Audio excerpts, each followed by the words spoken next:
समन्ता चक्रवालेषु अत्रा गच्छन्तु देवता सद्धम्मं मुनिराजस्य सुनन्तु सग्गमुक्तं ධම්මස්සවන කාලෝ අයං බදන්තා ධම්මස්සවන කාලෝ අයං බදන්තා ධම්මස්සවන කාලෝ අයං බදන්තා නමෝ තස්ස භගවතු අරහතෝ සම්මා සම්බුද්දස්ස නමෝ තස්ස භගවතු අරහතෝ සම්මා සම්බුද්දස්ස නමෝ තස්ස භගවතු අරහතෝ සම්මා සම්බුද්දස්ස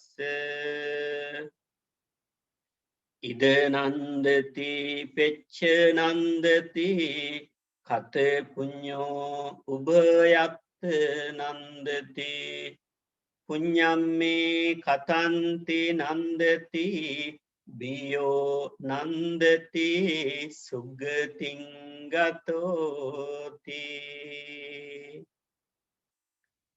කාරුණික පින්වත්නි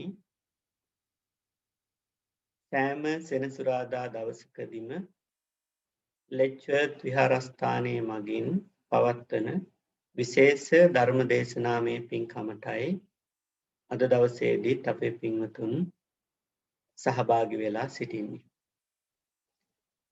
ඉතින් පහුගිය සති පුරාවටම අපි දේශනාවන් සඳහා මාතෘකා කරගන්නට යෙදුණු ගාථාවන් සඳහන් වන්නේ ධම්මපදය කියන හස්තසාර පොතේ යමක වග්ගයේ සඳහන් ගාථා දේශනාවක්. මම ගාථා දේශනාව මාතෘකා කරනකොටම අපේ පින්වතුන්ට හිතෙන්නට ඇති මේ ගාථාව ගිය සතියේදී අපි ධර්ම දේශනාව වශයෙන් ශ්‍රවණය කරා නේද කියලා. හැබැයි හොඳට අවධානය යොමු කරොත් පොඩි වෙනස්කම් තියෙනවා කියලා පේනවා. ගිය සතිවල කතා කරේ අපි ඉද මෝදති පෙච්ච මෝදති කියලා. මේ ගාථාවේ කියන්නේ ඉද නන්දති පෙච්ච නන්දති කියලා. තව අවස්ථාවකදී අපි ධර්ම දේශනාව වශයෙන් මාතෘකා කරන්නට යෙදුන ඉද තප්පති පෙච්ච තප්පති කියලා.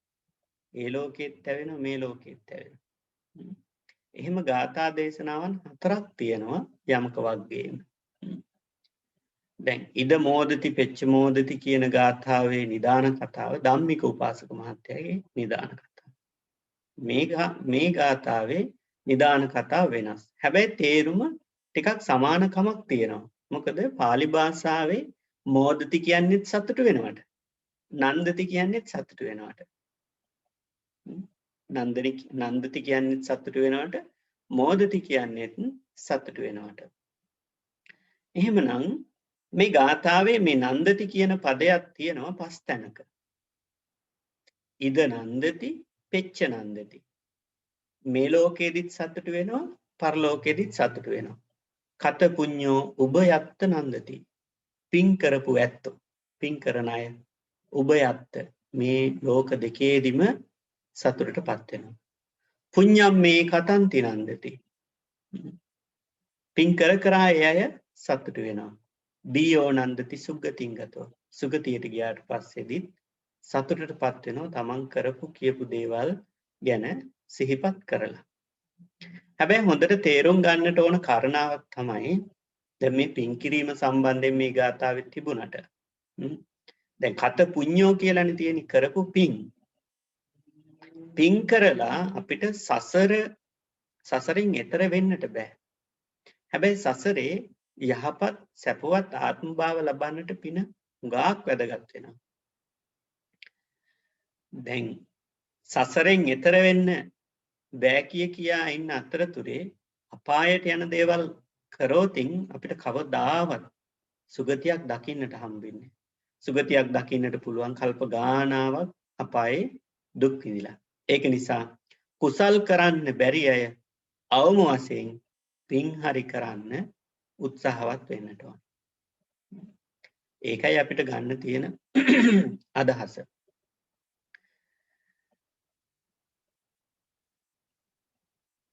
එතකොට මේ ගාථාව දේශනා කරන්නට යෙදුනේ අනේපිඩු සිටුතුමා අරමුණු කරගෙන.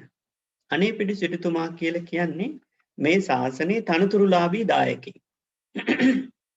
මේ ශාසනයේ එහෙම තනතුරු දෙන්නේ නැහැ. పూర్ව පාරමිතා ශක්තියින් බලපානව තනතුරු දෙන්න. ඒ වගේම තමයි මේ ලෝක වශයෙන් කරන කියන දේත් බලපාන. එහෙම තනතුරුලාභීන් දෙදෙනෙක් ඉන්නවා. හුඟක් තනතුරුලාභීන් ඉන්නවා. දායකයෝ අතරින් ප්‍රධාන දෙදෙනෙක් ඉන්නවා. එක්කෙනෙක් තමයි අනේපිඩු සිටුතුමා කියලා කියන්නේ. අනේපිඩු සිටුතුමාට ලැබිච්ච තනතුර තමයි දායකයන්ගෙන් අග්‍රයි. අග්‍රම දායකයෙක්. ඒ වගේම අනිත් තනතුරුලාභී උපාසිකාව තමයි විසාකා මහා උපාසිකා. දායිකාවන්ගෙන් අග්‍රයි. අගම තනතුර. මේ අයව පරද්දලා දන් දෙන්න පරිත්‍යාගශීලීන් දඹදිව තලයේ හොයාගන්නට හිටියේ නැහැ. එහෙම ඉන්නෝ දායකයෝ. කිසිම දෙයක් බලාපොරොත්තු නොවී තමයි දන් දෙන්නේ.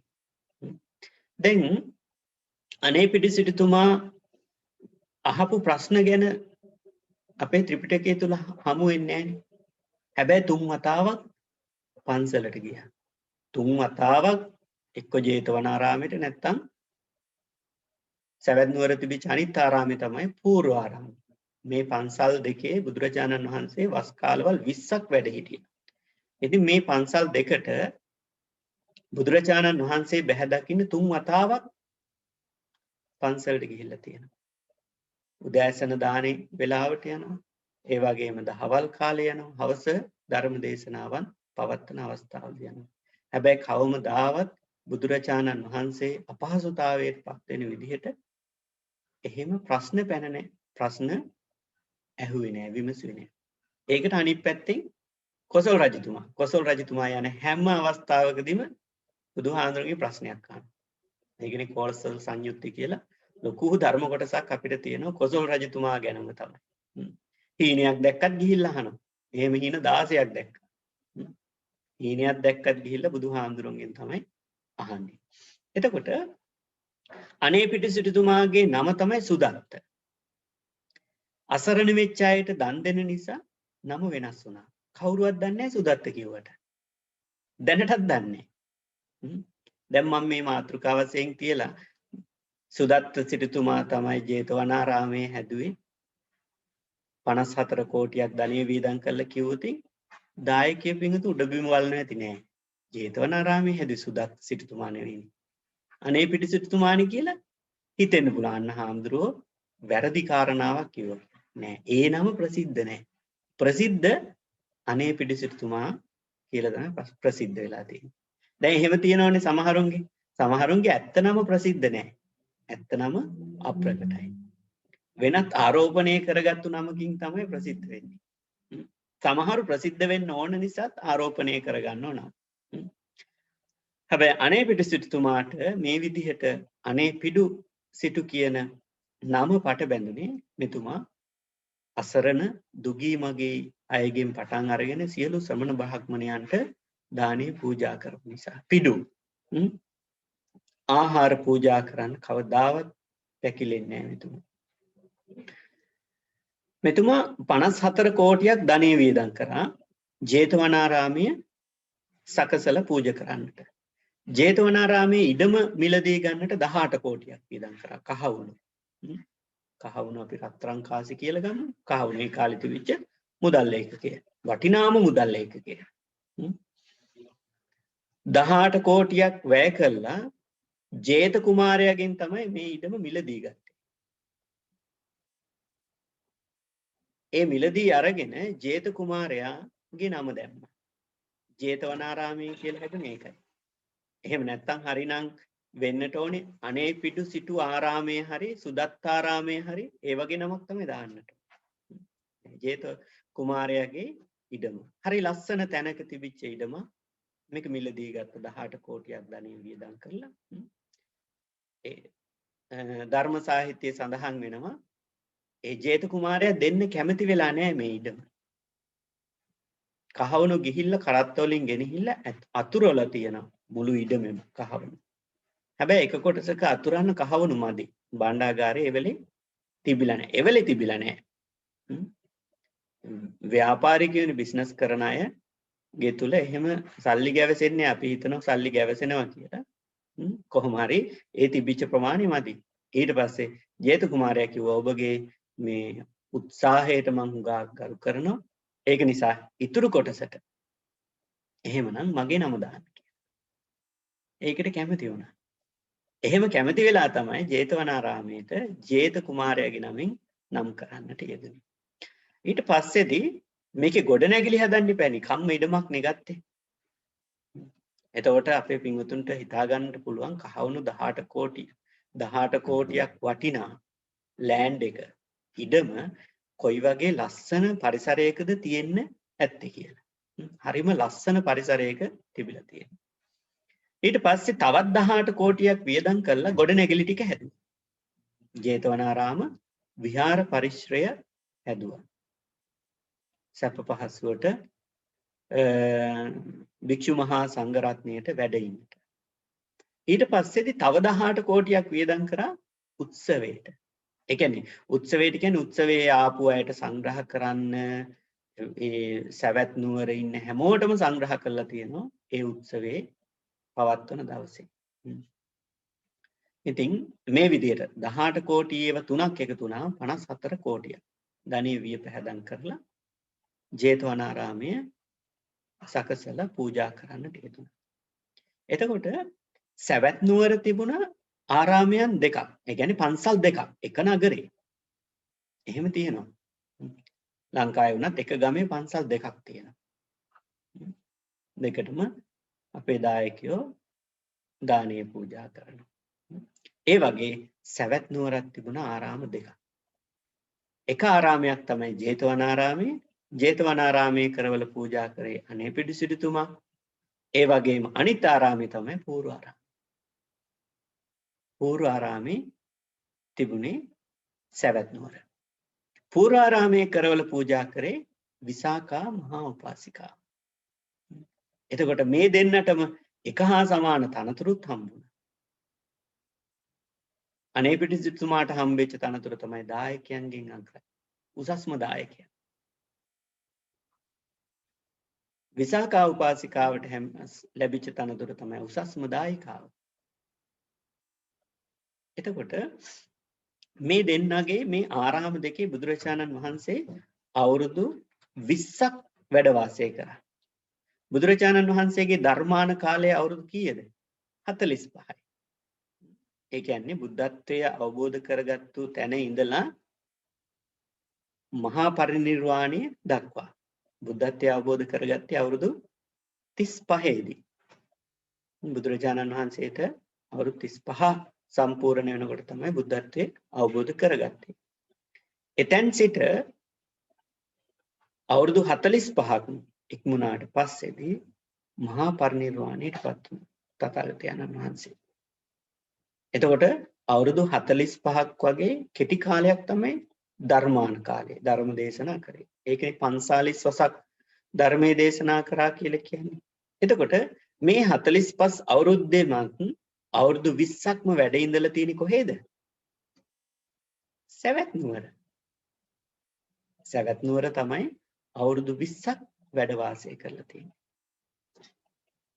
එතකොට අනිත් හැම තැනකම වැඩ වාසය කරලා තියෙන්නේ අවුරුදු 25යි. අනිකුත් ස්ථානවල. එතකොට වැඩිම කාලයක් බුදුරජාණන් වහන්සේ සවැත් නුවර ජේතවනාරාමේ එයිනුත් වැඩි කාලයක් වැඩ වාසය කරා. එතනින් අපිට තේරුම් ගන්න තියෙන්නේ ඒක නිසා තමයි හුඟක් සූත්‍ර දේශනාවල ආනන්ද හාමුදුරුවෝ සූත්‍ර දේශනා සංගායනා කරනකොට දේශනා කරන්නට යෙදුණා. සාවත්තියං විහෙරති 제තවනි. සවැත් නුවර 제තවනාරාමේ වැඩ වාසය කරනකොට තමයි ඒවං මේ සුතං මම විසින් මෙන්න මෙහෙම බුදුහාමුදුරුවන්ගෙන් අහලා දැනගත්තා. ඒක නිසා තමයි හුඟක් සූත්‍ර පටන් ගන්නෙ ඒවං මේ සුතං ඒකං සමයං භගවා සාවත්තියං විහෙරති 제තවනේ. භාග්‍යතුන් වහන්සේ සවැත් නුවර 제තවනාරාමේ වැඩ වාසය කරද්දී කියලා. ඒ වගේම තමයි විසාකා මහා උපාසිකාව කියලා කියන්නේ දීර්ඝායුෂ තිබිච්ච උපාසිකාව.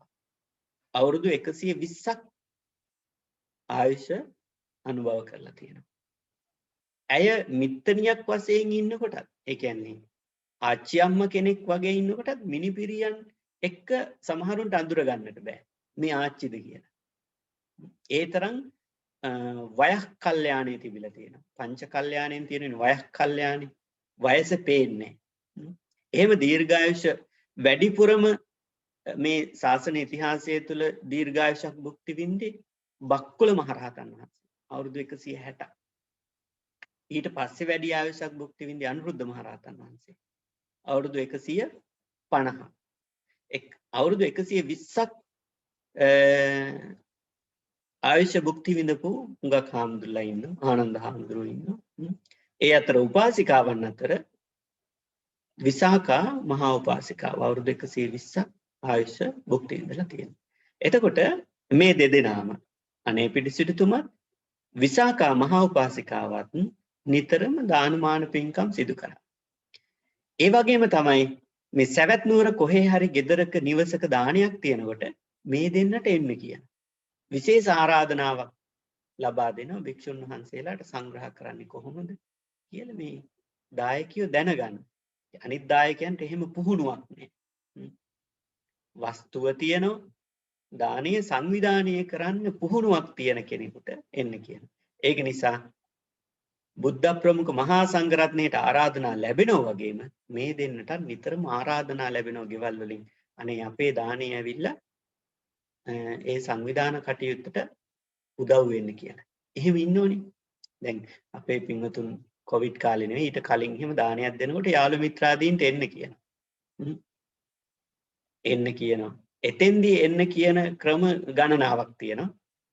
දැන් මෙතෙන්දී මේ එන්න කියන්නේ ඒ ක්‍රම වලට නෙවෙයි. මෙතෙන්දී මේ එන්න කියන්නේ මේ පිළිවෙලට ඒ වැඩේ කරගන්න ඕන නිසා. දැන් සමහරව ආවහම පිළිවෙලට ඒ දානි පින්කම කරන්න බැරි වෙනවා. ඒක නිසා ගෙවල් වලට දානෙකට වගේ ආරාධනා කරනකොට හොඳට කල්පනා කරලා පින්කමට හානියක් වෙන අය නම් ගෙන්න ගන්න එපා. පින්කමට උදව් වෙන පින්කම නිවැරදිව කරගන්න පුළුවන් මට්ටමේ පිරිසක් ගෙන්නව ගන්න වග බලා ගන්නට ඕන. එහෙම නැත්නම් අර කරපු පින්කම් වැඩක් නැති වෙනවා. හොඳට මතක තියාගන්න. එතකොට මේ දෙන්නට නිතරම ආරාධනා ලැබෙනවා.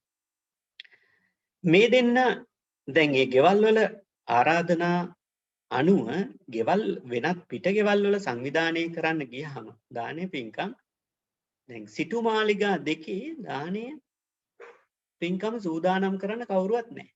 ඒ නිසා විසාකාව පුහුණු කරා තමන්ගේ මිනිබිරියකට.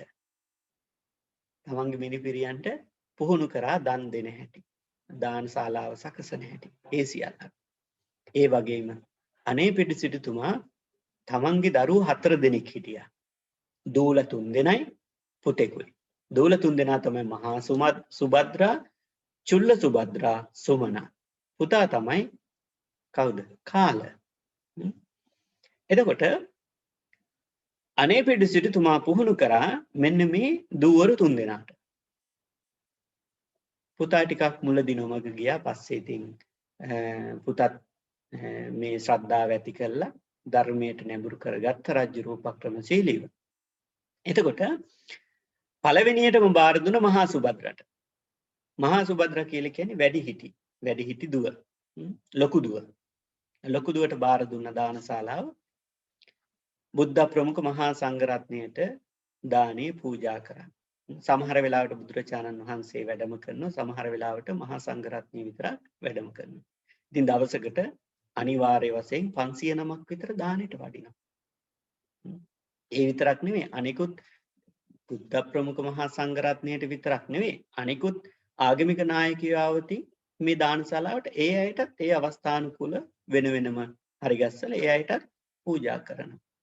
ඒ විතරක් නෙමෙයි අනිත් දුගී අසරණ අය ආවොතින් ඒ අයටත් කෑම ආහාර පාන ලබා දෙනවා. එතකොට මහා දානශාලාවක් දිනපතාම ඒ කටයුත්ත මූලිකය වෙලා කටයුතු කරේ මහා සුභද්‍රා වැඩිමහල් දියණිය.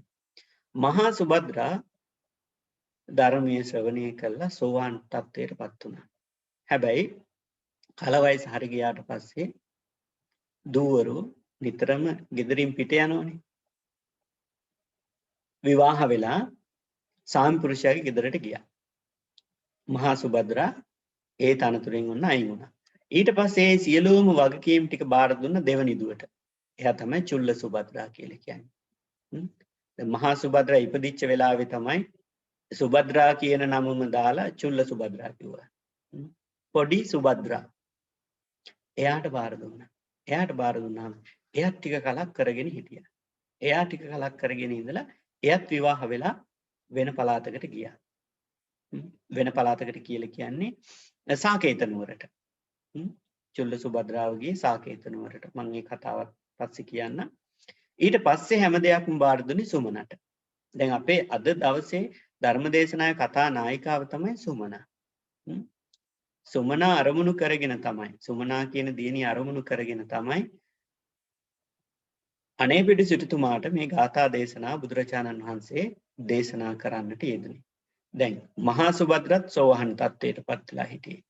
චුල්ල සුභද්‍රාවත් සෝවහන් තත්ත්වයට පත් වෙලා හිටියේ. සුමනා කුමරිය බාලම කෙනා පොඩි දුව එයා සකු르දාගාමී තත්ත්වයට පත් වෙලා හිටියේ.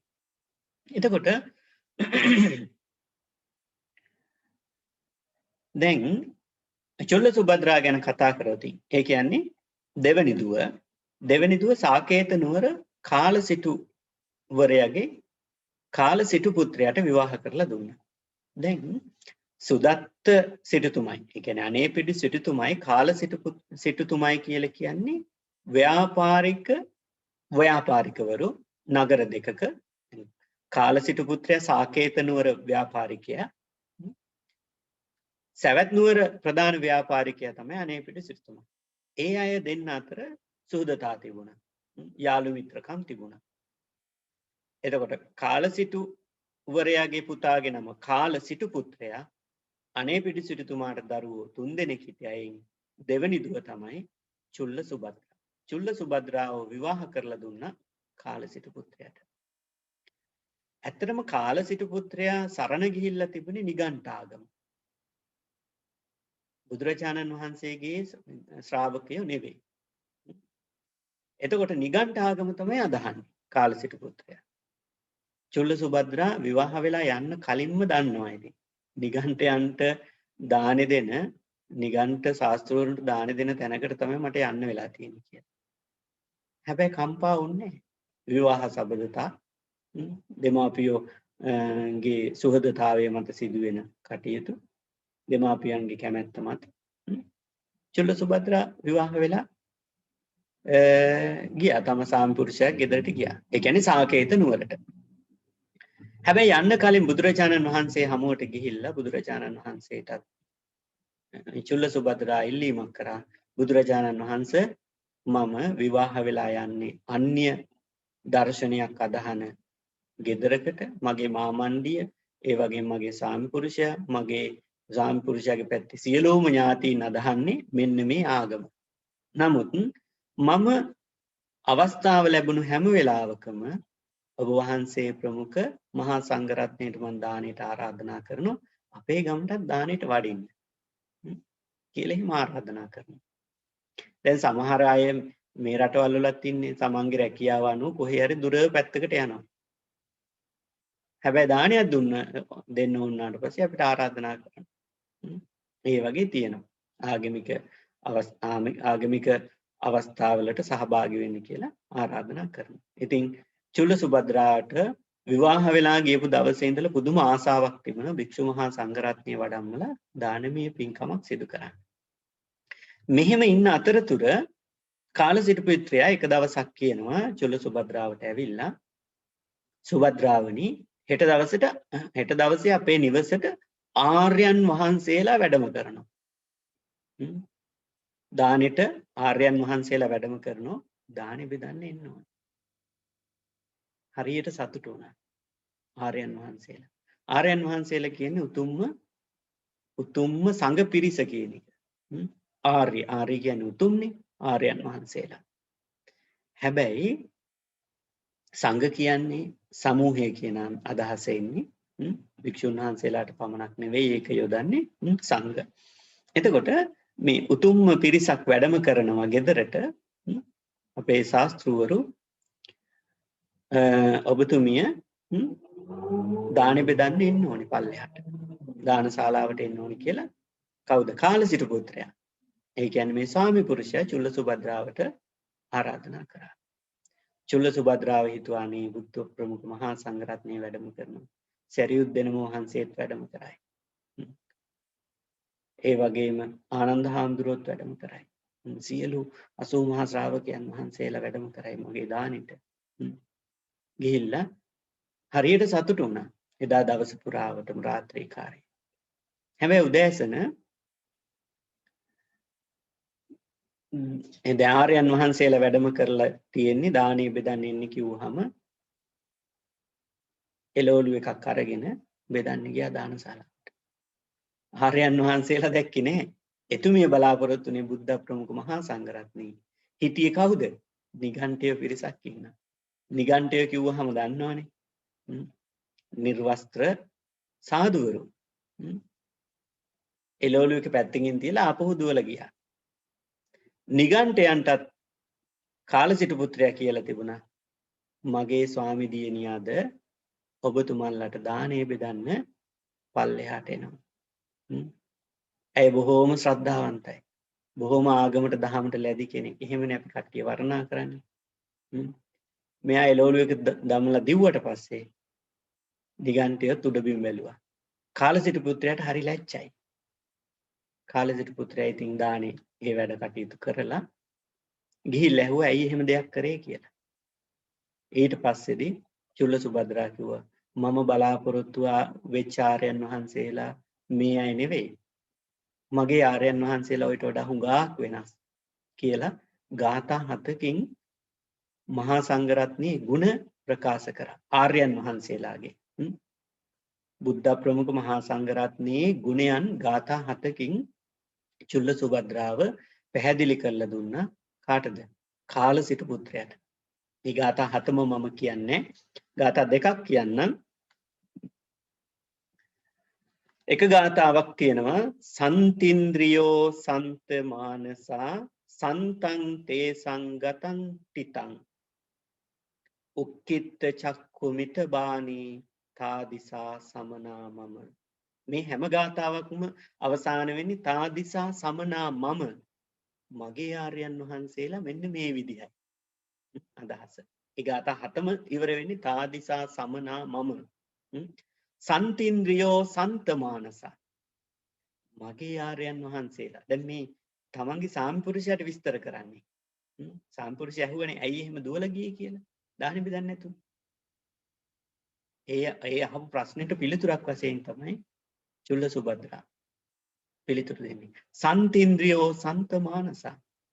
මගේ ආර්යයන් වහන්සේලා සාන්ත ඉඳුරන් තියෙන්නේ, දැමිච්ච ඉඳුරන් තියෙන්නේ, දැමුණු ඉඳුරන් තියෙන්නේ. දමණය වෙච්ච ඉන්ද්‍රියන් තියෙන පිරිසක්. සන්ත මානස. සාන්ත මනසක් තියෙන්නේ, සැඩපරුස නැහැ. සන්තං තේ සංගතං තිතං. ඒ වගේම උන්වහන්සේලා ගමන් යනකොට, වාඩි වෙනකොට, අතපය හසුරවනකොට බොහොම හිමින් දමණය වෙච්ච ආකාරයෙන් තමයි ඒව කරන්නේ. සාන්තයි. ගමනත් සාන්තයි. යෑම් ඊම් ඉදුම් හිටුම් ඒව බොහෝම සාන්තව තමයි ඉටු කරන්නේ. උක්කිට චක්කුමිත බානී. උක්කිට චක්කු කියලා කියන්නේ ඇස් නිතරම බිමට නැඹුරු කරගෙන තියෙන්නේ. උක්කිට චක්කු. චක්කු කියන්නේ ඇස් බිමට නැඹුරු කරගෙන. වැඩි දුර බලන්නේ. දුර බලන වෙලාවල් තියෙනවා. එහෙම අර වටපිට බල එහෙම නෙවෙයි. හ්ම්? බිමට නැඹුරු කරගත්තු ඇස් තියෙන පිරිසක්. මිතබාණී. මිතබාණී කියලා කියන්නේ පමණට විතරයි කතා කරන්නේ. අනවශ්‍ය කතන්දර නැහැ. කෑ ගැහිලි එහෙම අනවශ්‍ය දේවල් කතා කරන්නේ. කතා කරන ක්‍රම 4ක් තියෙනවා. හුඟක් විදිහට වර්ගීකරණය කරලා තියෙනවා කතාව පිළිබඳව. ඒකෙන් දැන් මිතබාණී තියෙන වචනයත් එක්ක තියෙනවා තව වචන 3ක්. මිතබාණී, පුප්පබාණී, මදුබාණී, ගූතබාණී. මිතබාණී කියලා කියන්නේ තරමට කතා කරන. අදාළ දේ විතරයි කතා කරන්නේ. ඊට වැඩි කතා අනවශ්‍යයි. ඊට වඩා කතා කරන්න කියන දේ ප්‍රශ්න ඇති වෙනවා. මිතබාණී ගුණය. ඒක ගුණයක්. ඊළඟ එක තමයි පුප්පබාණී. පුප්පබාණී කියලා කියන්නේ ලස්සන කතා තියෙනවා. ඒ කියන්නේ අහන අයගේ හිත පිනා යන ස්වභාවයේ කතා. ඒකට කියනවා පුප්පබාණී කියලා. මදුබාණී කියන්නේත් එහා සමානයි. මිහිරි. කරන කතාව මිහිරි. හිතේ මොනවා තිබුණත් හොඳට කතා බහ කරනවා. හලාහල විස තියෙන පුළුවන්. හිතේ නමුත් හොඳට කතා බහ කරනවා. ඒකට කියනවා මදුබාණී කියලා. ඊළඟ එක තමයි ඉතින් ගූතබාණී කියලා කියන්නේ. ගූත කියලා කියන්නේ පාලියෙන් ගූත කියන එක සිංහලට පරිවර්තනය කරොත් අසුචි. ඒවැයි තියෙන ස්වභාවය තමයි ගඳ ගන්නවා. සමහරු කතා කරාම පලාතම ගඳ ගන්නවා. ඒක නිසා මෙන්න මෙහෙම කතා වර්ග 4ක් තියෙනවා. මිතබාණී, පුප්පබාණී, මදුබාණී, අනිත් එක ගූතබාණී. මේකෙන් වැදගත්ම කතාව තමයි මිතබාණී. ප්‍රමාණයට කතා කරන එක. වැඩිය මදුබාණී වෙන්න ඕනෙත් නැහැ. පුප්පබාණී වෙන්න ඕනෙත් නැහැ. ගූතබාණී නම් කොහොමවත් වෙන්න ඕනේ නැහැ. හැබැයි මිතබාණී ගුණය පමණ දැනගෙන කතා කරන්නට. ප්‍රමාණය දැනගෙන. අන්න එහෙම ගුණයක් තියෙනවා මහා සංඝරත්නයේ. උක්කිට චක්කු මිතබාණී තාදිසා සමනා මම.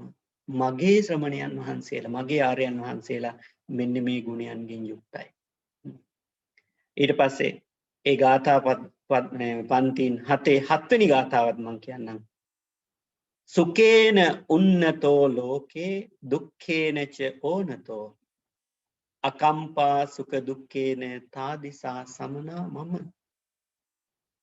සුකේන උන්නතෝ ලෝකේ. අනේ සැපක් හම්බුණයි කියලා එයින් උදම් වෙන්නෙත් නැහැ. හුඟක් දේවල් ලැබුණාම හුඟක් අය උඩ යනවනේ. නේද? එහෙම උඩ යන්නේ. සැප ලැබුණයි කියලා ඒවෙන් උද්ධාමයටපත් වෙන්නෙත් නැහැ. ප්‍රශංසා ලැබුණයි කියලා ඒවෙන් උද්ධාමයටපත් වෙන්නේ නැහැ. ඒ වගේම තමයි දුක්ඛේන චෝනතෝ. දුකක් කරදරයක් හැදුනා ඒවෙන් කම්පා වෙන්නෙත් නැහැ. ඒවා අලුයමලු කෙලපිඩක් වගේ අයින් කරනවා. අලුයමලු කෙලපිඩක් කියලා කියන්නේ අපි සාමාන්‍යයෙන් කෙල ගහනෝනේ. කෙල ගැහුවාම ඒ කෙල පිළිබඳව අපිට ගැටීමක් නැහැ. එහෙනම් බැඳීමකුත් නැහැ. අන්න ඒ වගේ සමහර දේවල් අයින් කරන්න හැකියාව තියෙනට. දුක්ඛේන චෝනතෝ. දුකේදී අසරණ අවස්ථාවේදී හිත කම්පා කරගන්නේ. ඒවට මුහුණ දෙනවා. සසර ගමනේදී කරපු අකුසල කර්මයක් තමයි මේ මට එන්නේ නැත්තේ. ඒක නිසා මේ කර්මය මෙතනින් ඉවර කරන්නට ඕනේ. ඉදිරියට මං කර්ම රැස් කරගන්න හොඳ නෑ කියන මතේ ඉඳලා ඒවෙන් අයින් වෙනවා. අකම්පා සුඛ දුක්ඛේන. සුඛේ දුකේදිත් සැපේදිත් අකම්පා. අකම්පා කියලා කියන්නේ කම්පා වෙන්නේ නැහැ කියන එක. කම්පා කියලා කියන්නේ කම්පා වෙනවා. අයන්න මුලින් දැම්මම අකම්පා. අකම්පිත ගුණය. තාදී ගුණය කියලා කියනවා. ඒ වගේ අකම්පා ගුණය තියෙන තාදිසා සමනා මම. මගේ ශ්‍රමණයන් වහන්සේලා අන්නේ වගේ කියලා චූල සුභද්‍රා කියනවා. කාටද? සාකේත නුවර සිටු පුත්‍රයාට. කාල සිටු පුත්‍රයා. මේ කාල කියලා කියන්නේ කළු කියන එක. සමහර විට ශරීර වර්ණයෙන් කළු වෙන්නත් පුළුවන්. මොකද තාත්තගේ නමත් කාල. කාල සිටු. කාල සිටුවරයා. සිටුවරයාගේ පුතාගේ නමත් කාල සිටු පුත්‍රයා කියලා දාලා තියෙනවා. එතකොට කාල සිටු පුත්‍රයාට හරි ආසාවක් ඇති වුණා මේ බුද්ධ ප්‍රමුඛ මහා සංඝරත්නය පිළිබඳව මේ චූල සුභද්‍රා වර්ණනා කරන ක්‍රමය. මොකද මේ ගුණයන් නිගණ්ඨ ශ්‍රාවකය තුල නැහැ. නිගණ්ඨ ශ්‍රාවකය තුල තිබුණේ සන්තින්ද්‍රිය, දැමුණු ඉන්ද්‍රයන් තිබුණේ, මිත බාණී ගුණය තිබුණේ, ආපු වෙලාවෙ ඉඳලා කෑ ගහනවා. එහෙම ඉන්නවනේ. තැනකට ගියාම ගියපු වෙලාවෙ ඉඳලා කතා කරනවා තොර තෝංචියක් නැතුව. අදාළ දේත් කියනවා, අදාළ නොවන දේත් කියනවා නේ. අන්නේ මිත බාණී ගුණය තිබුණේ. එතකොට මේ ඇයට පොඩ්ඩක් හරි අඩුපාඩු වුණාට පස්සේ කෑ ගහනවා අරක ගේන්න මේක ගේන්න එහෙම කියලා කෑ ගහනවා. ඉවසීම අඩුයි. ඒ වගේ මේ ගුණයන් ටික චූල සුභද්‍රා ප්‍රකාශ කරාම අනේ කාලසිටු පුත්‍රයා හරියට සන්තෝෂ වුණා. සන්තෝෂ වෙලා කාලසිටු පුත්‍රයාට අවශ්‍ය වුණා අනේ මේ ආර්යයන් වහන්සේලා දකින්න මේ චූල සුභද්‍රා කියන කතාව ඇත්තද කියලා. ආරාධනා කරන්න කිව්වා. හෙටම අපි දානයක් සූදානම් කරලා අපි උන්වහන්සේලාට මගේ ආර්යයන් වහන්සේලාට අද දන් දුන්නා වගේ ඔබේ ආර්යයන් වහන්සේලාට හෙට දවසේ අපි දානයක් දෙමු කියලා ආරාධනා කරන්න කිව්වා. චූල සුභද්‍ර මොකද කරේ? එතනම තිබිච්ච විශාල මල් බඳුනක් අරගෙන ගිහිල්ලා උඩුමහලට ගිහිල්ලා මල් බඳුන මල් ටික ඉහළ අවකාශයට විසි කරා ආරාධනාවකුත් එක්ක. අනේ බුද්ධ ප්‍රමුඛ මහා සංඝරත්නය මගේ ආරාධනාව පිළි අරගෙන හෙට දවසේ අපේ නිවසට සාකේත නුවර කාලසිටු නිවසට වැඩම කරත්වා කියලා ආරාධනා කරා. ඒ අවස්ථාවේ තථාගතයන්න් වහන්සේ ජේතවනාරාමේ ධර්ම දේශනා කරන මොහොත අර මල් ටික ඉර්ධියෙන් ගිහිල්ලා තථාගතයන්න් වහන්සේගේ හිස ඉහළ වියනක් වගේ මල් වියනක් වගේ පෙනෙන්නට සැලසුණා. ඉතින් ශ්‍රාවකයෝ ගිහි උපාසකයෝ මේ හැම දෙනෙක්ම ධර්මයේ ශ්‍රවණය කරනවා. අනේ පිටිසුළුමත් ධර්මයේ ශ්‍රවණය කරනවා. ඒ හැමෝටම පේනවා අනේ තථාගතයන්න් වහන්සේ ධර්මයේ දේශනා කරනවා. අන්න මල් වියනක් ඇවිල්ලා තථාගතයන්න් වහන්සේගේ ශීර්ෂය මත මල් වියනක් සැකසීලා තියෙනවා. ප්‍රෙෂ් මල් කියලා කියන්නේ නැති. එතකොට ධර්ම දේශනා අවසාන වුණාට පස්සේ අනේ පිටිසුතුමා ළඟට සමීපයට ගිහිල්ලා බුදුහාමුදුරන්ට ආරාධනා කරනවා දානෙට හෙට දවසේ. මොකද අනේ පිටිසුතුමා උදෑසනත් ගියා කවුරුවත් එහෙම විශේෂයෙන් ඇවිල්ලා දානෙට ආරාධනා කරේ නෑ. දහවල් කාලෙත් ගියා හවස් කාලේදී හෙට අපේ නිවසට එහෙනම් ඔබ වහන්සේලා දානෙට වඩින්න කියලා ආරාධනා කරා. එතකොටම බුදුරජාණන් වහන්සේ දේශනා කරා සිටුතුමනි දානයක් බාරගත්තා. සිටුතුමාට හිතුණා දැන් කවුරුවත් ආවේ නෑනේ. මම සමීපයට ඇවිල්ලා දානයක් ආරාධනා කරේ නේ. අහන්න හිතුණා මේ කොහෙටද දානෙට වඩින්නේ කියලා. එහෙම අහනෝනේ අපේ දායකයෝ. අර එදාට කවදද කොහෙටද දානෙට යන්නේ කියලා. එහෙම ඇහුවා. ඇහුවට පස්සේදී වෙන කාගේවත් ගෙදරකට නෙවෙයි. චුල්ල සුභද්‍රාව ගෙදරට තමයි දානෙට වඩින්නේ කියලා කිව්වා. අනේ පිටිසුතුමාට එච්චර පැහැදිලි වුණේ මේ අපේ චුල්ල සුභද්‍රාවට. ඔව් ඔබතුමාගේ දෙවනි දියණියගේ ගෙදරට තමයි හෙට දවසේ දාන්නට යන්නේ සාකේත නුවර කියලා. සිටුතුමත් ගියා දානෙට. තමන්ගේ දියණියගේ ගෙදරනේ. ඒ වගේම හිතවත් යහළුවා කාලසිටු පුත්‍රයා දානෙට ගියා. දානෙට වැඩම කරලා ඊට පස්සේදී චුල්ල සුභද්‍රාවගේ ස්වාමි පුරුෂයාගේ ඥාතිවරු සියලු දෙනාම බුද්ධ ශ්‍රාවකයෝ බවට පත් වුණා. බුදුරජාණන් වහන්සේගේ ගමන් විලාසයට ඒ ධර්ම දේශනාවන් වලට බොහොම පැහැදුනා. පැහැදිලා ඒ අය බුද්ධ ශ්‍රාවකයෝ බවට පත් වෙලා ඒ අයත් අර සවැත් නුවර ජේතවනාරාමයේ පූජා කරා වගේ විශාල ධනයක් වියදම් කළා. ඒ අය පූජා කරලා තිබුණා කාලකාරාමයේ කියලා. කාටද? සාකේත නුවර කාලකාරාමයේ පූජා කරලා තිබුණා නිගණ්ඨ ශ්‍රාවකයන්ට. ඒ නිගණ්ඨ ශ්‍රාවකයන්ගෙන් අරගෙන බලන ශ්‍රද්ධාවක තරම මේක ඉතින් නිවැරදි කියලා ඉතින් අපිට පිළිගන්න බෑ. නමුත් ශ්‍රද්ධාවේ තරම මේ විහාරස්ථානයේ මීට වඩා ප්‍රයෝජනවත් වෙනවා. අපි බුද්ධ ශ්‍රාවකයන්ට පූජා කරනවා කියලා. ඒ නිගණ්ඨ ශ්‍රාවකයන්ට වෙන තැනක් හරි ගැස්සලා දීලා ඒ ස්ථානය පූජා කරන්නට යෙදුණා බුද්ධ ප්‍රමුඛ මහා සංඝරත්නයට. නිගණ්ඨය තවත් තරහ යන්නේ නැති බුදුහාමුදුරුවොත් එක්ක. එතකොට නිගණ්ඨාරාමයේ බුද්ධ ප්‍රමුඛ මහා සංඝරත්නයට පූජා කරන්නට යෙදුණා. ඒ විදිහට චුල්ල සුභද්‍රාව තමන්ගේ සාම්පුරුෂයාගේ ඥාතිවරුත් මේ යහපත් ධර්ම මාර්ගයට හරව ගන්නට යෙදුණා. ඊට පස්සේ චුල්ල සුභද්‍රා සෝවාන් වෙලා හිටියේ. වයසින් අඩුම කෙනා තමයි සුමනා කියලා කියන්නේ. කුඩාම දියණිය සුමනා සකු르දාගාමි තත්ත්වයට පත් වෙලා හිටියේ. හැබැයි සුමනා දානශාලාවේ වැඩ බාර අරගත්තා. බාර ගත්තට වැඩි කාලයක් ඇයට ඒ කටයුතු කරන්නට බැරි වුණා. ශාරීරික වශයෙන් හුඟක් දුර්වලයි. ඒක නිසා අඩු වයසින්ම මිය ගියා. අනේ පිටු සිටුතුමාටත් කලින් තමයි මිය ගියේ. එක් අවස්ථාවකදී මේ බොහෝම අසාධ්‍ය වුණා. මරණාසන්න මොහොත ආපු අවස්ථාවේදී අනේ පිටු සිටුතුමාට පණිවිඩයක් යවුවා බලන්න ඉන්න කියලා.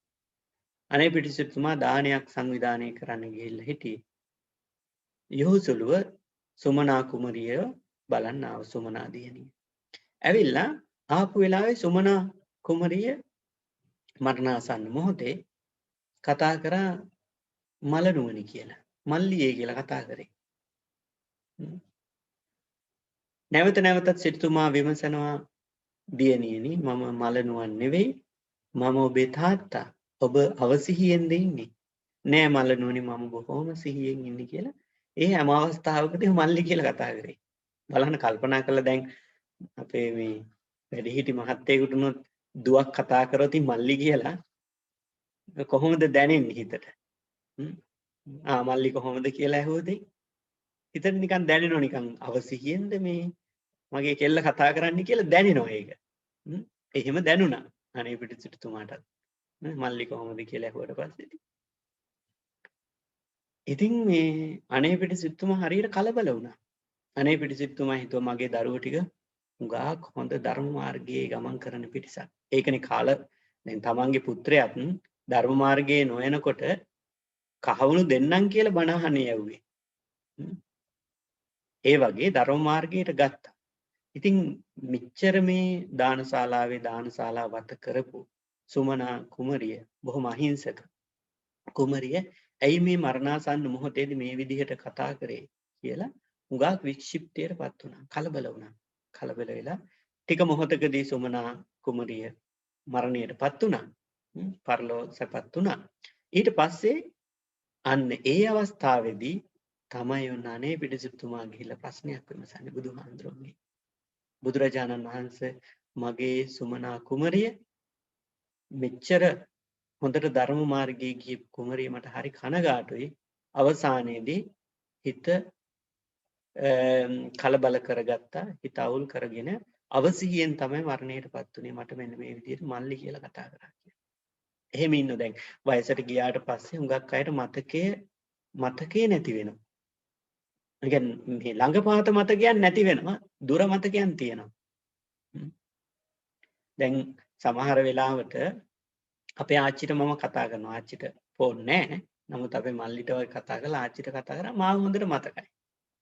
ආච්චිට මතකයි මාව. හාමුදුරුවෝ කියලා මතකයි. රටක ඉන්නවා කියලාත් මතකයි. කොහේ හරි රටක ඉන්නේ ලංකාවේ නෙවෙයි කියලා දන්න. එංගලන්තේ කියලා දන්නේ. රටක ඉන්නේ කියලාත් දන්නවා. හැබැයි දැන් නිතර දෙවේලේ ආච්චිව හමු වෙන්න ආච්චිගේ වැඩ ටික කරන්න ඒ නිතර දෙවේලේ යන මල්ලි සමහර වෙලාවට අමතක වෙනවා. ඒ විතරක් නෙවෙයි අපේ අම්මත් අමතක වෙනවා. අම්මටත් වෙන වෙන නම් කියලා කතා කරනවා. ඒ වගේ අර ගැඹුරට ගියපු මතකයන් තියෙනවා සමහරුන්ගේ. දැන් ඕන කෙනෙකුට ඒක වෙන්න පුළුවන්. දැන් සමහර වෙලාවට තමන්ගේ අතීතයේ හොඳට මතක හිටිච්ච දවසකදී කාපු කෑම පිඟානේ ඉඳලා මොන පිඟානේද කෑවේ කියන ආහාරත් එක්කම මතකයි සමහරුන්ට. හැබැයි දවස් දෙකකට වගේ කලින් කාපුව මතක නෑ. දවස් දෙකක් ඕනේ උදේ කාපුව ඇහුවොත් උඟ දෙනෙකුට අමතක වෙලා තියෙනවා. ඒ වගේ මනස අපේ එහෙම මතකයෙන් ගිලිහිලා යන හුඟක් ප්‍රමාණයක් ගිලිහෙනවා. ඒ ගිලිහෙන එක හොඳයි හුඟක් දේවල්. හැබැයි වැදගත් දේවල් ගිලිහෙන්නේ නැති මට්ටමට අපි ධාරණය කරගන්නට ඕනේ. බණපද වගේ අහපු තැනදී මතක තියාගන්න උත්සාහ කරන්න. මොකද මේ බණපද කවදා හරි මේ ආත්මෙදි විතරක් අපි හිතමු මේ අහන බණ පද ඔක්කොම රකින්න බැරි වුණා. හිතේ තැම්පත් වෙලා තිබුණ ඉතින් කවදා හරි ඒ ධර්මය සුතවත් භාවය කියන එක අපිට සසරේදී වැදගත් වෙනවා. ඒක නිසා පාඩම් කරගන්න පුළුවන්, මතකේ රඳව ගන්න පුළුවන් හැම බණ පදයක්ම අත්හරින්න එපා. පැය දෙකක් හරි වියදම් කරලා මතකේ රඳව ගන්න උත්සාහ කරන්න, නිතර සිහිපත් කරන්න. එතකොට සිටුතුමා බුදුරජාණන් වහන්සේගෙන් විමසීමක් කරා. අනේ මගේ සුමනා කුමරිය අවසිහියෙන් වගේ තමයි මරණයටපත් වුනේ කියලා. අවසාන මොහොතේ මෙන්න මේ විදිහට හිත අවුල් සහගතව තමයි මිය ගියේ කියලා. බුදුහාමුදුරුවෝ දේශනා කරා නෑ සිටුතුමනි. ඔබට පාඩමක් තමයි ඉගෙනුනේ ඇය. ඇය හරි ප්‍රඥාවන්ත කෙනෙක්. ඔබට හිතන්න යමක් ඉතිරි කරා. ඔබ ලෝක සම්මතයෙන් ඇයගේ පියා වුණාට ආධ්‍යාත්මික දියුණුවෙන් ඔබ ඇයගේ මල්ලි හා සමානයි. මොකද ඔබ තවම සෝවාන් තත්වයට පත් වෙලා විතරයි තියෙන්නේ. ඇය සකු르දාගාමි. ඇය වැඩි හිටියෙක් ආර්ය මාර්ගයේදී ඇය ඔබත් එක්ක සංසන්දනය කරනකොට වැඩි හිටියෙක්.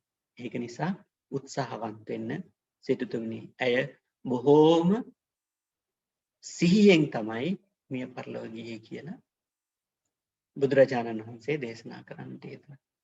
ඉතින් සිටුතුමාට අවශ්‍ය කරලා තිබුණ කොහෙද ඉපදුනේ කියලා දැනගන්න. ඒකත් විමසුවාම බුදුරජාණන් වහන්සේ දේශනා කරා සන්තුසිත දිව්‍ය ලෝකේ. තුසිත දිව්‍ය ලෝකේ කියලා කියන්නේ හතරවෙනි තලය. ඒ කියන්නේ දිව්‍ය ලෝක 6ක් තියෙනවා. 6න් හතරවෙනි දිව්‍ය ලෝකේ. පළවෙනි එක චාතුම් මහරජිකය, දෙවෙනි එක තාවතින්සය, තුන්වෙනි එක යාමය, හතරවෙනි එක තුසිත දිව්‍ය ලෝකේ. නැත්නම් සන්තුසිත දිව්‍ය ලෝකේ කියලා කියනවා. පස්වෙනි එක නිම්මාන රතිය, හයවෙනි දිව්‍ය ලෝකේ පරනිම්මිත වසවර්තිය. එතකොට සකු르දාගාමි තත්වයට පත් වෙලා තමයි ජීවිතයෙන් සමුගත්තේ කියලා බුදුරජාණන් වහන්සේ දේශනා කළා. සිටුතුමා බොහොම සතුටටපත් වුණා. අනේ කොච්චර වුණත් මගේ දරුවෝ හැමදෙනාම බොහොම හොඳ තැන්වල තමයි ජීවත් වෙන්නේ කියලා. හොඳ තැනක තමයි ජීවත් වෙන්නේ. එහෙම හුඟක් අපේ දෙමාපියෝ හුඟක් කලබල වෙන අවස්ථාවක් තමයි දරුවන්ට මොනවා හරි කරදරයක් වුණාම, දරුවෝ ධර්ම මාර්ගේ නැති වුණාම, දරුවා ඒ කියන්නේ දෙමාපියන්ගේ හිතට දැනෙනවා ඒක. අනේ මෙච්චර හොඳ ධර්මයක් තියාගෙන අපේ දරුවෝ ටික ධර්මය අදහන්නේ නැහෙනි. ධර්මානුකූලව ජීවත් වෙන්නේ නැහෙනි කියන මතේ ඉන්නවා. හැබැයි සිරිතුමා හුඟක් සතුටටපත් වුණා. එතෙන්දී දැන් මේ කරුණු කාරණාත් එක්ක මම අදහස් කරන්නට යෙදුන ධර්ම කාරණා. දැන් මේ සාහිත්‍ය විස්තර ටිකක් කරේ. මේ ඇත්තන්ගේ ශ්‍රද්ධාව දියුණු වෙන විදිහට අනේ පිටිසිටුතුමා පිළිබඳව, විසාකා මහ උපාසිකාව පිළිබඳව. එතකොට මේ කාරණාත් එක්ක අපි අවධානය යොමු කරමු මේ සෝවාන්, සකු르දාගාමි, අනාගාමි, අරහත් තත්වයට පත් වෙනකොට අපේ හිතෙන් අයින් කළ ගත යුතු සංයෝජන ධර්ම මොනවද? එහෙම සංයෝජන ධර්ම 10ක් තියෙනවා. ඒ 10ට කියනවා දස සංයෝජන කියලා. මේ දස සංයෝජන කොටස් දෙකකට බෙදෙනවා. ඕරම්භාගීය සංයෝජන සහ උද්දම්භාගීය සංයෝජන. මේ 10ෙන්ම අපි මේ සසරට බැඳලා තියෙන්නේ. මේක අපි හිතමු ලණු 10ක් කියලා. මේ ලණු 10න් අපේ දැන් අපි භෞතික විදිහට ගත්තාම මේ ශරීරයේ එක එක ලණුවෙන් අපි බැඳලා තියෙන්නේ. සසරට බැඳලා තියෙන්නේ. සසරට බැඳලා ලණු 10කින් තියෙනකොට මේ කඩාගෙන යන්න බෑ. සසරින් එතර වෙන්න අමාරුයි. ඒක නිසා අපි එකින් කඩන්නට ඕනේ. එකේ කඩන්න තමයි මේ ප්‍රතිඵල ලැබෙන්නේ. දැන් සෝවාන් තත්වයටපත් වෙන්න ගොඩනෙක් උත්සාහ කරනෝනේ සෝවාන්වත් ලබා ගන්න. ඒක හොඳ උත්සාහයක්. හැබැයි සෝවාන් තත්වයටපත් වෙනකොට මේ බැමි තුනක් කඩන්න ඕනේ. සම්පූර්ණයෙන්ම කඩන්න ඕනේ.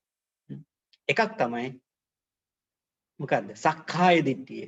සක්කාය දිට්ඨිය කියලා කියන්නේ මමය, මාගේ, මම වෙමි කියලා දැඩි මතයක් තියෙනවනේ. මම තමයි එතන වැඩ කරන්නට ඕනේ. මගේ නම තමයි කියවෙන්නට ඕනේ. ඔය සාමාන්‍ය තැන් වලින් ගත්තාම මම තමයි වැඩකාරය කියන ඒ මතේ තියෙනවා. මමමයි කරන්නට ඕනේ. මටමයි ඒවා හිමි විය යුත්තේ. අනිත් කෙනෙකුට නෙවෙයි. මමය, මාගේ, මම වෙමි. අන්නේ සක්කාය දිට්ඨිය සම්පූර්ණ නැති වෙන්නට ඕනේ. සෝවාන් වෙන්නට නම්. ඒ වගේම විචිකිච්ඡා. විචිකිච්ඡා කියලා කියන්නේ සැකය. සැකය කියලා කියන්නේ මෙතන සැකය කියලා කියන්නේ බුද්ධ ආදී අටතැන්හි සැකය. බුද්ධ ආදී අටතැන්හි සැකය කියලා කියන්නේ බුදුරජාණන් වහන්සේ පිළිබඳව සමහරු සැක කරනවා. ඔය කිව්වට බුදුහාමුදුරු ක්‍රිස්තුපූර්ව 6 වෙනි සියවසේ ලෝකේ ඉපදුනාක් දන්නෙත් නැහැ. 28 බුදුරජාණන් වහන්සේලා 28 නමක් ඉන්නවා කියලා කියනවා. ඕව ඇත්තද කියලා අපි දන්නවද? එහෙම කියලා සැක කරනවා. අර ඉපදිච්ච තැන් බුදුරජාණන් වහන්සේ උප්පත්තිය ලැබුණු තැන් හොයනවා වගේම සැක කර කර අය හොයනවා.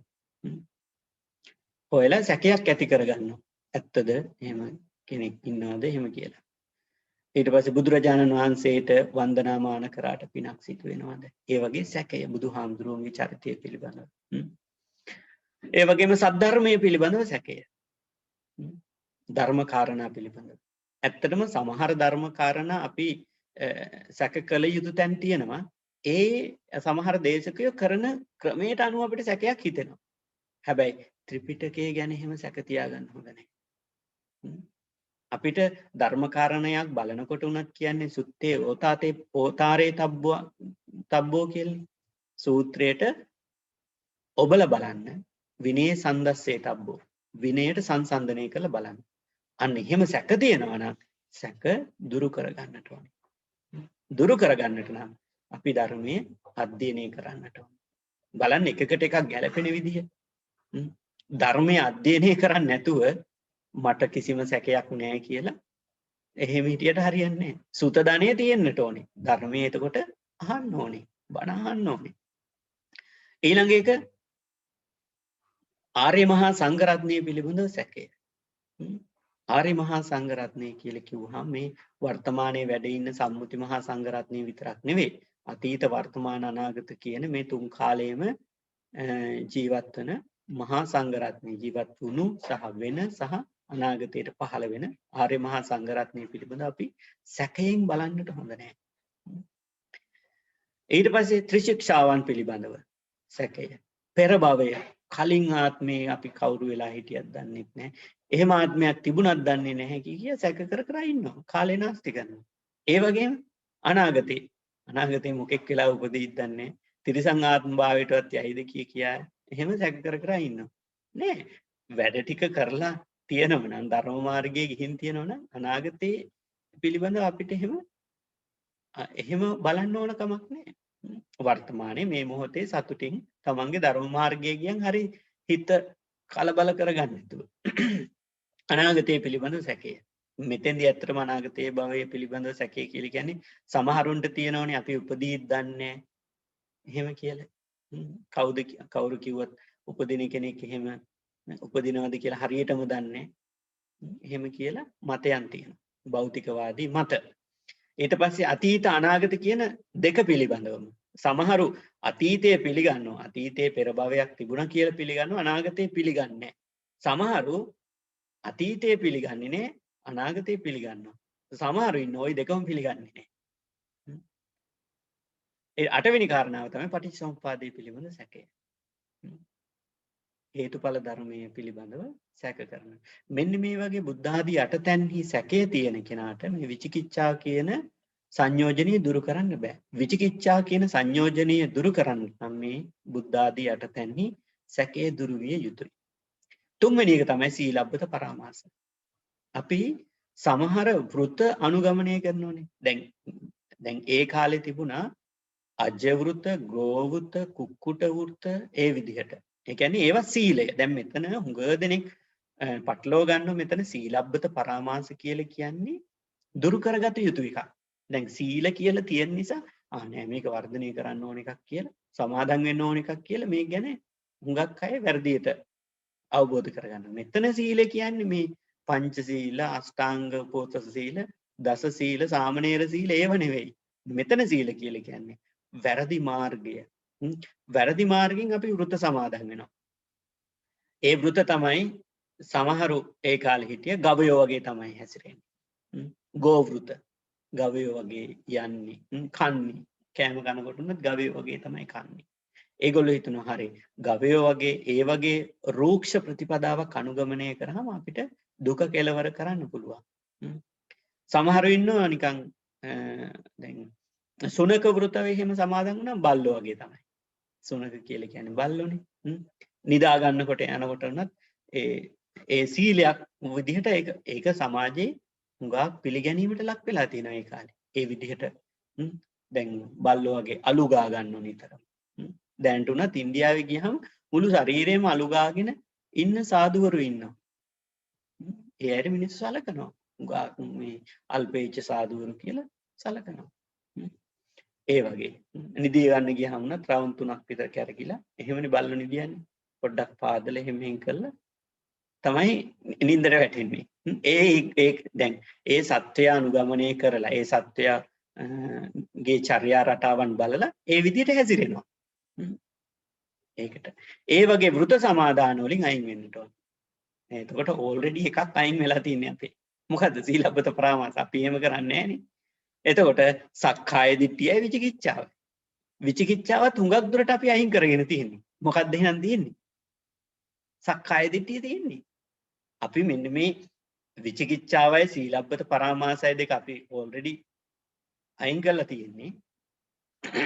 අපිට තියෙන්නේ සක්කාය දිට්ඨිය. සක්කාය දිට්ඨිය අයින් කරාම අපිට සෝහන් තත්ත්වයටපත් වෙන අමාරුද? නෑ. ඒක තමයි අමාරුම ලනුව. ඒ කියන්නේ අර විචිකිච්ඡා සීලබ්බත පරාමාස කියන ඒ ලනුව අපි ටික ටික කපලා තියෙන්නේ. හැබැයි අපි කපපු නැති ලනුව තමයි මොකද්ද? සක්කාය දිට්ඨිය. සක්කාය දිට්ඨිය කියන ලනුව කැපුවාම අපිට සෝවාන් තත්ත්වයටපත් වෙනවා කියන එක බොහොම පහසු දෙයක්. ඒක නිසා සෝවාන් තත්ත්වයටපත් වෙන්නට නම් සක්කාය දිට්ඨිය, විචිකිච්ඡා, සීලබ්බත පරාමාස කියන මේ ලනු තුන කපන්නට ඕනේ. සංයෝජන ධර්ම තුන අයින් කරන්නට ඕනේ. මමය, මාගේ, මම වෙමි කියන මතේ ඉඳන් වැඩ කරන්න හොඳ නැහැ. ඒක මේ ලෝක වශයෙන්ුත් අපි පිරිහෙන්නට තියෙන කාරණාවක් බවට පත් වෙනවා.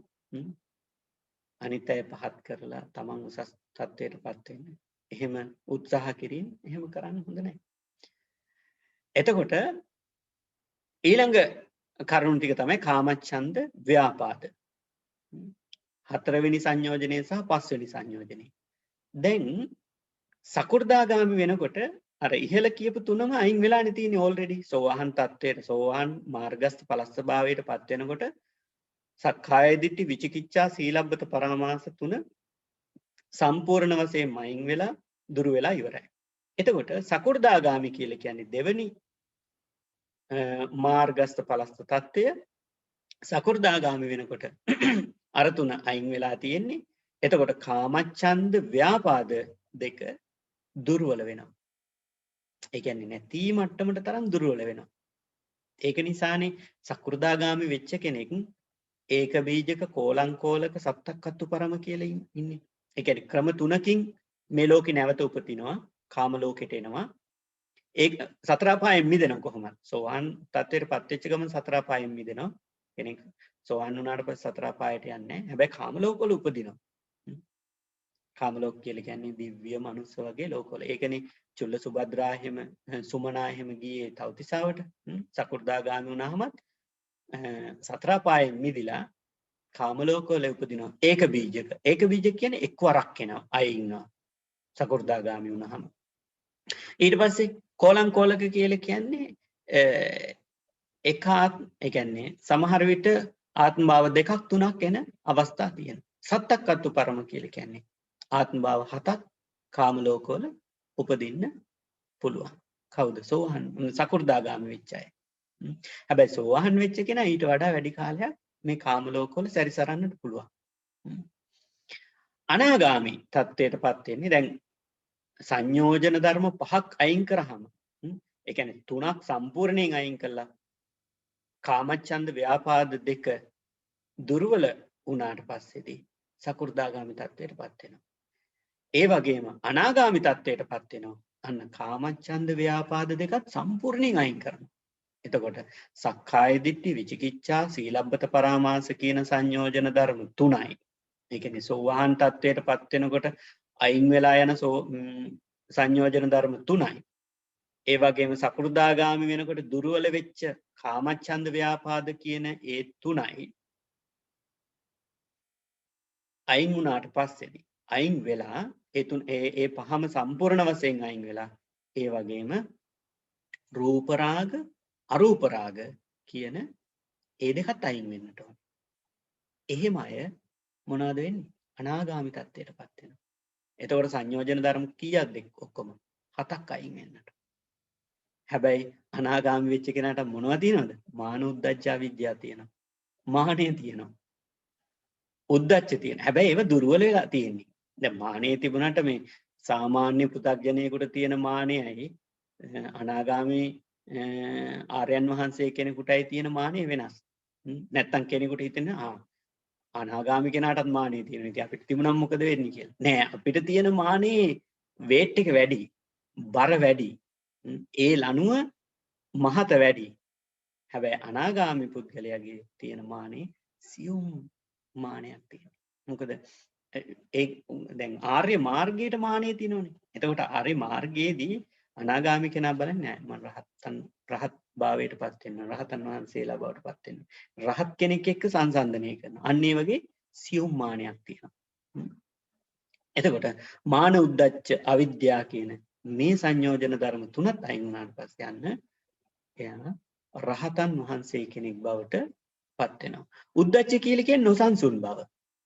ඒක ධර්මයේ උපමාවකින් කියනවා උද්දච්ච කියලා කියන්නේ දැන් අපි ලෝක ව්‍යවහාරයේ කියන උද්දච්ච මහා උද්දච්ච මිනිස්සෙක් කියලා. ඒ වැරදියට අපි කියන්නේ. උද්දච්ච කියලා කියන්නේ මනසේ තියෙන නොසන්සුන්තාවය. ඒ කියන්නේ නොසන්සුන්තාවයේ කළ යුතු දෙයක්ද නොකළ යුතු දෙයක්ද එහෙම තියෙනවා අර නිකන් දෙපැත්තට වැනෙන ගතිය. ඒ කියන්නේ විසිරීලා තියෙන්නේ මනසේ තියෙන. එක අරමුණකින් එක දෙයක් කරගෙන යන්නේ විසිරණ. එහෙම විසිරිච්ච ස්වභාවයක් තියෙනවා අවසාන වෙනකම්. ඒකට කියන උද්දච්ච කියලා. ඒක උපමාවකින් ධර්මය විස්තර කරනවා. අලු ගොඩකට ලොකු අලු ගොඩක් බලලි වෙලා ගලක් ගැහුවාම අලු ටික විසිරලා යන්නේ. ඔය ගම්වල එහෙම කුඹුරු කපා පෑගුණාම 10 ගොඩවල් අරගෙන 10 ගොඩවල් නෙවෙයි මොනවද පිදුරු ගොඩවල් ගිනි තියනවා. ගිනි තියුවට පස්සේ හරි ලස්සනට ඒ පිදුරු ගොඩේ ප්‍රමාණය අඩු වෙලා අලු ගොඩක් ගැහිලා තියෙනවා. ඒකට දුර ඉඳන් ගලක් ගැහුවට පස්සේ අලු ටික විසිරීලා යනවා. ඒ වගේ අපේ සිතුවිලි විසිරිච්ච ස්වභාවයෙන් තියෙනවා. ඒකට කියන උද්දච්ච කියලා. අවිද්‍යාව කියලා කියන්නේ මේ සසර පිළිබඳව හඳුනාගත්තේ නැති බව.